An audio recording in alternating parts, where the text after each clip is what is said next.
Dopo la sosta di Pasqua torna in campo il campionato di Serie B femminile con il Padova che ospita Ferrara. Biancoscudate che non si sono fermate però nemmeno a Pasqua, dove hanno vinto il torneo di Mentone. Dopo un minuto di silenzio per commemorare la scomparsa di Michele Scarponi si parte. Le biancoscudate vogliono replicare il 6-1 con cui hanno battuto Ferrara all'andata e ci prova subito Margherita Giubilato, ma il suo sinistro viene parato dal portiere. Ancora una scatenata Giubilato, mette in mezzo, arriva Carli, lo stop non è perfetto, poi il destro si stampa sulla traversa e Giubilato non riesce poi a ribadire in rete. È un Padova che non riesce ad alzare troppo i ritmi nel primo tempo, anche se continua a rendersi pericolosa. Qua siamo alla mezz'ora. Claudia Ferrato si fa stoppare così dal portiere in uscita. Ancora Padova in verticale con Catuzzo che vede l'inserimento di Saggione, arriva al limite dell'area, il suo tiro è respinto dal portiere. Ferrara si fa vedere soltanto alla fine del primo tempo con questo bel destro di prima intenzione di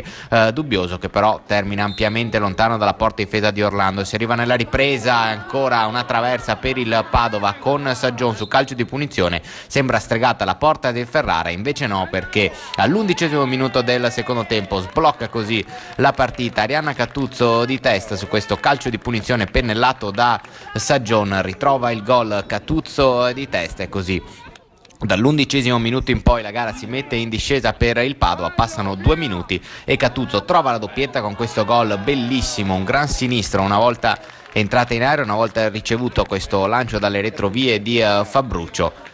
Chiude in pratica la gara con la doppietta la giovane centrocampista biancoscudata. Poi dopo ancora 5 minuti arriva anche il tris di Margherita Giubilato, un giusto premio per lei dopo che era stata tra le protagoniste del primo tempo. Così al 17° chiude la pratica il Padova con i gol delle sue giovanissime, quindi a tempo anche per divertirsi. Ancora Giubilato entra in area di rigore ma si fa stoppare così dal portiere. Poi un calcio d'angolo alla mezz'ora, Claudia Ferrato si gira ma viene ribattuta. Sembra una gara stregata per il capocannoniere del Padova, che invece a 3 minuti dalla fine trova il gol ed è il suo 26° in 23 partite di campionato.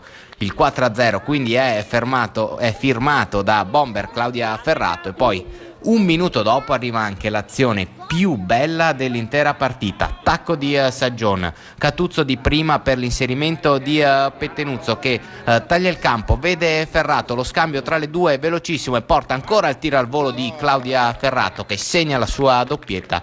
Ma veramente un'azione da vedere e rivedere, quella delle ragazze di Babetto, molto molto bella. Ancora una doppietta per Claudia Ferrato che arriva a quota 27 reti in campionato, una stagione straordinaria la sua ma anche quella del Padova, che batte 5-0 la Newton Ferrara e riconquista il 3° posto in classifica.